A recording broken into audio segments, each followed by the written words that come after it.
Hundar! Hundar! Hundar! Hundar! Hundar! Louder. Hundar! Hundar! Hundar! Hundar!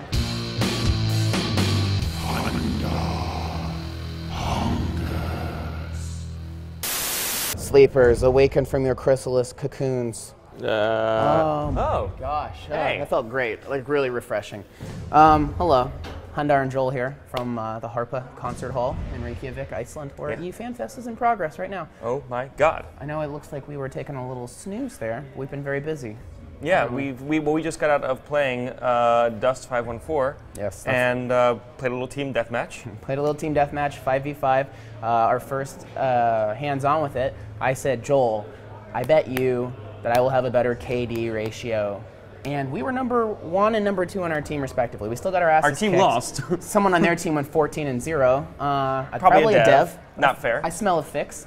How did it feel to you? What was your biggest surprise for your first hands-on? All right, so you guys know I'm not a shooter. I'm an MMO guy, but it was super fun and very deep, to your point earlier. Yeah, we saw a lot more in terms of like the depth of this game, where it can function as either like, okay, I want to get in and get some quick matches in, but also the complexity that you can go into of like, okay, I want these skills, and I want, the armor sets in the game function sort of like your classes, and so every time you go in, you can mix that up and be like, okay, I want to go heavy armor, anti-infantry, or light armor, or sniper, and you can mix up those classes even within that. And I mean, you can call in different vehicles, everything from different sort of tanks that are totally customizable to drop ships that fly around, and it syncs up. It seems like it's going to sync up really well with Eve too, where when you call in things to be dropped in, you actually have to call somebody in Eve during a battle. Yeah. And it's interesting. Yeah, it is, and we saw it for the first time. They were showing like the synergy, I guess, between like Eve players doing their thing, Dust players doing their thing, and then like the communication between the two. I don't know. There's a lot of like dynamic stuff as far as the vehicles and stuff. Like I did a thing where I had a drop ship and I piloted over where everybody was fighting, and then I just like jumped out of my drop ship and let it crash, and I like rocket boosted myself down to the surface. And it's cool. Fighting. Like you could see the ship falling down, and you could see Hundar like. What's the term? What is it called? Like the I forget. Inertia.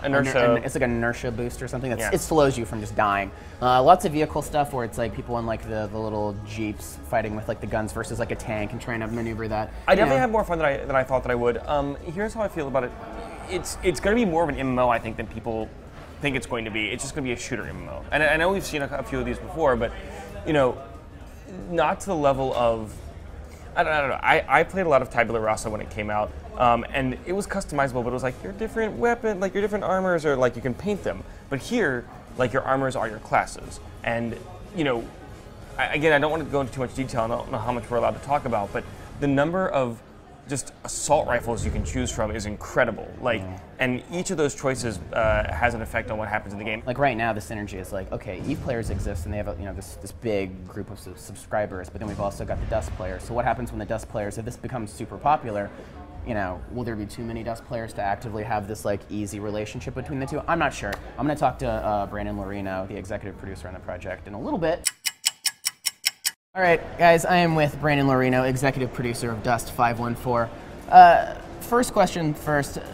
There are so many, I guess, categories that fall. Dust covers so many like subcategories as far as like MMO, FPS, free to play.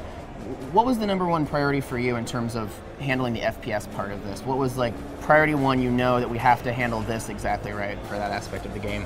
I mean, it's really the shooter look and feel. It's the fact that someone who plays shooters, can just pick up a controller and feel right at home, and not feel like it's some like watered down MMO shooter, but it's a shooter. It's a shooter as good as any other shooter out there, if not more so with all the other interesting stuff that we're doing with it. How will it feel like an MMO in terms of Dust gameplay?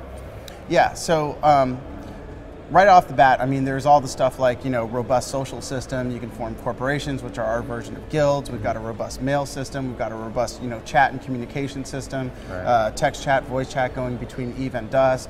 I mean, we have a whole set of features that, I mean, again, feature for feature and then some matches any other shooter on the market, if not blows them away. And that's, that's a hell of a lot of stuff to come out of the gate with. So because you talk about different, different I guess, personalities coming into this game where I imagine there will be squads of people who are highly coordinated, friends playing together who have like, total murder squads. And then there are people who it's like, maybe they don't want to play together in a group. They just want to run and gun and they're screwing up for the team. How handicapped will those teams be in terms of like, oh God, these people aren't playing as a team together? Is there a way for those teams to still function for the people that want to play, within those rule sets? Yeah, absolutely. I mean, everyone can have a role on the battlefield, and even the guy that's just, running and gunning, going crazy, can contribute. Mm-hmm. I mean, of course, if they just totally suck, I mean, you're going to suck. It's just like any other shooter. Sure. If you're missing your shots and just getting killed all the time, you're not going to be much of a help, but you won't take the whole team down either. I mean, a well-coordinated team will kick ass. So, they have lots of ways to sort of use all the tools at their disposal to make sure that they achieve their goals. We touched on vehicles a little bit today. That's a big part of the gameplay, and sort of the balance between just functionality and vehicles serving a purpose, but also it seems like you guys are trying to make the use of them fun in like creative ways, where like the drop ship, you can fly it over a zone, just bail out of it, let it crash, and and just drop in on top of your enemies. Where's the balance for you on that sort of stuff? Well, the vehicles play a role on the battlefield as well, and again, the way you can fit your vehicle is deeper than many characters in other games, even dedicated RPGs. Right. Their character equipping and progression isn't as deep as our vehicles. So again, awesome. we have a the basic stuff. So okay, we've got the buggy and it's got the turret on back, and you know how to drive it and have your buddy ride on back and shoot it off. And we have the tank, and it can roll in and take a lot of damage and shoot a big gun. Right. And we have the dropship that can fly and do these things. But again, the way you can outfit it and take all that much further is where things get really interesting. Right. And as far as calling those vehicles in, how does that work? Is it like unlimited access to the vehicles, or things you purchase and use on a one-time basis? How should I care that I just crashed the dropship, versus like, oh, I've got plenty more where that came from, Yeah, I will say that we're being a bit reckless with it, but all of those vehicles are a commodity that you purchase with either ISK or ORM. And you might not necessarily just want to bail out of a ship that you paid for. You might want to you might want to make sure your friend is piloting it, and you drop down nicely if it's one of the higher end ships, whether you paid ISK or ORM for it. Okay. You might not necessarily want to be as reckless as you've seen us being with it, but but that said, doing that is a strategy, right? Sure. There's some times where you just might need to bail and drop down and seize that moment, and that's a way to use it as well. So you're certainly not excluded from doing so, but there is a gravity to all of the vehicles on the battlefield. As far as the EVE player is concerned in the role of this, and I know the Orbital Strike got a very good reception today, and that was very cool. Can you sort of paint a picture for expansion beyond that? Because obviously, right now it seems like, okay, well that's cool, and there's that one opportunity, but is the plan for expansion in terms of other things? So it's not just like, all right, well I'm going to point A, calling in an orbital strike, going to the next point, calling an orbital strike. What's the future as far as this goes? Well, there's a lot I can't say about that. I mean, obviously, if you just look at the sort of toys that we have to play with, there's a lot of ways that we can expand on that. Mm-hmm. But just for one example, we're looking at all kinds of different strikes. Right, so it's not, the one that we showed today, that's not the sort of strike that a Titan, our biggest ship in EVE, will do. Right. That'll do a different kind of strike, right? And that comes with its own implications. Mm-hmm. So there's that. There might be other kinds of strikes that play into electronic warfare.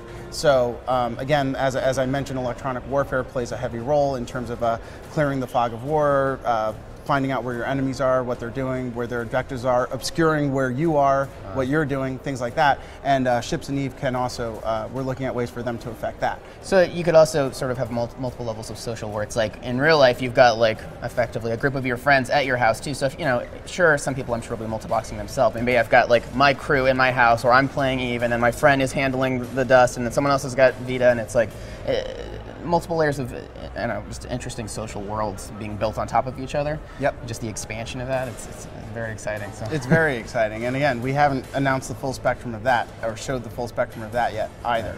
But yeah, it's really exciting for us to hear that you're excited about that, right? Because okay, we're creating all these tools that we're allowing people to connect online, in a way that's just unprecedented, never been done before. But on the same token, there's a immediate physical, personal aspect to it too. I mean, look at Fanfest, right? This is all about players coming together and loving the game and playing it together. And now with Dust as part of the equation, so everyone's sort of buzzing about you know, you're not the only one thinking about, you know, okay, how can we like play this together, and, you know, getting together and, you know, play sessions. And, you know, one thing, for instance, with the tournament, right? This year they're separate. You know, we've got a Dust tournament, we've got an Eve tournament, but everyone's sort of like, well, wow, it'd be really cool next year to, you know, take that to the next level. So on the same token, yeah, we're like facilitating the most awesome LAN party, you know, ever. We don't run on a LAN, but you know, getting together with your friends, playing together in your house, or, you know, coming to Fanfest, and think about, you know, the implications potentially for the tournament next year where we're doing that sort of thing. Well, I want to definitely commend you guys on that, because I think that's the sort of forward thinking where it's sort of lost in today's like landscape, where a lot of people are like, okay, it's got to be like this, but it's more like, yeah, let's foster the things that have in effect like bred this community to begin with. So congratulations for that. The game is looking great. Thank you very much for your time. Thank you. Appreciate it. Thank you very much. What's up, everyone? We're here to let you know that Bite Me is moving from Tuesdays to Fridays, only on Machinima. Oh yeah. Friday, April 6th, that's when you can start tuning in to all the blood, gore, and zombie madness. Could your weekend get any better? That's right, you can't.